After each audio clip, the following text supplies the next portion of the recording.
One day, to my horror, I found my favorite no-face doll in the back garden. It was covered in mud. I angrily brought it into the house and yelled at Dylan, "Who let you touch my doll?" Suddenly, he rushed to grab it and threw it into the garden again. "'Cause I want to." I got furious and we threw punches at each other like enemies. It only stopped when Mom panically rushed in and tore us apart. Hi, I'm Diana. I'm 16 years old. I have an annoying twin brother named Dylan. He's severely autistic and tends to behave like a child, so Mom always reminds me to be gentle and take good care of him.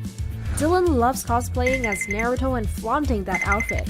It was extremely embarrassing having to follow him around Geek Watch, but I gotta do it cause I wanna make Mom happy. When we got to high school, to help me take better care of Dylan, Mom let us attend the same school. However, whenever I was with him, the other students steered clear of my way and I couldn't make a single friend. It sucks. I didn't sign up to be his babysitter. I wanted to be a cheerleader instead.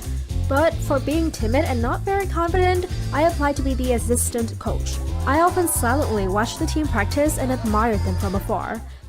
Once, the cheerleaders changed into new uniforms and I was in charge of collecting and disposing of the old ones. As if the devil whispered in my ears, I stole a cheerleading suit and brought it home. After I put it on, I stood in front of the mirror, imagined myself as the cheerleader, and practiced cheering. "Go New Jersey High! Go Wildcats!" Then I turned around and got startled when I saw Dylan watching me silently by my door. Mom's voice cut in before I could react. "Diana! Dylan! Dinner time!" Jeez, I quickly kicked him out, hurriedly changed my clothes and hid the suit under my pillow. The next morning, I took Dylan to the basketball court and told him to wait for me in the audience seat. As I was packing in the dressing room, I suddenly heard loud girly screams. I rushed to the court and to my shock, Dylan was running straight towards the cheerleaders and causing a ruckus. He chased after the cheer captain and snatched her pom-pom. Embarrassed, I quickly pulled him off the field while being heavily criticized by every member of the cheering team. It was so humiliating. And the next day, they even kicked me out of the team. Oh God, what have I done to deserve this? From that day on, my relationship with Dylan became more strained than ever. Since then, I had been pretending I didn't know Dylan. I didn't want to be seen with a brother like that. Soon after, a new boy transferred into my high school. He is Chen, a handsome heartthrob from China with a sunny smile. All the girls in the school fell for his gallantry, and it was pure luck that his seat was right next to mine. Once, we had a surprise chemistry test, and Chen was caught off guard. He gently nudged my arm. "Can you help me? I haven't learned this one yet." Thank God! How could a genius of chemistry like me pass up that opportunity? I threw him a piece of paper with the answer. Chen caught it and winked at me, but unfortunately, the teacher caught us. We were immediately kicked out of class and taken to the office. It would have been the worst day of my life if Chen hadn't been there. We talked a lot and got along quite well. That accident had actually brought us closer to each other. After that, we often hung out for lunch, went to school, and hit the library together. I believed that one day, we would definitely become Marie Curie and Pierre Curie, even though Jen's not good at chemistry. But a girl can dream, right? I was so in love that I secretly took many photos of Chen and put them in my diary. Still, I didn't have the courage to ask him out, nor tell him about my brother Dylan. I was afraid that once he knew the truth, the guy of my dream would disappear. But what happened next was just what I feared. The next day, I went to school and saw Chen talking with Dylan. Oh no. My brother was holding my secret photos of Chen while handing my crush a bottle of Coke. Diana loves Chen. Diana and Chen have great chemistry just like this. Then he dropped a Mentos into the bottle and the Coke immediately exploded. Chen's face was soaked. He dazedly looked at me while Dylan happily handed my photos to everyone around. Go Diana! Go New Jersey Wildcats!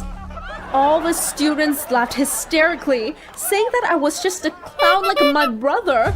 Once again, Dylan humiliated me in the public. However, in the midst of the chaos, the always soft-spoken and warm like sun rays Chen walked up to me and hugged me softly. Feeling his warm embrace, I thought he also... Sorry, Diana. I just see you as a friend. Everything inside me collapsed. I burst into tears and ran away. Dylan saw that and immediately chased after me, but I pushed him away. I didn't want to be his nanny nor anything related to him anymore. That night, I cried alone in my room. Remembering my diary, I rummaged around the room to find it, but found nothing. I ran to Dylan's room in anger and saw the most terrible thing.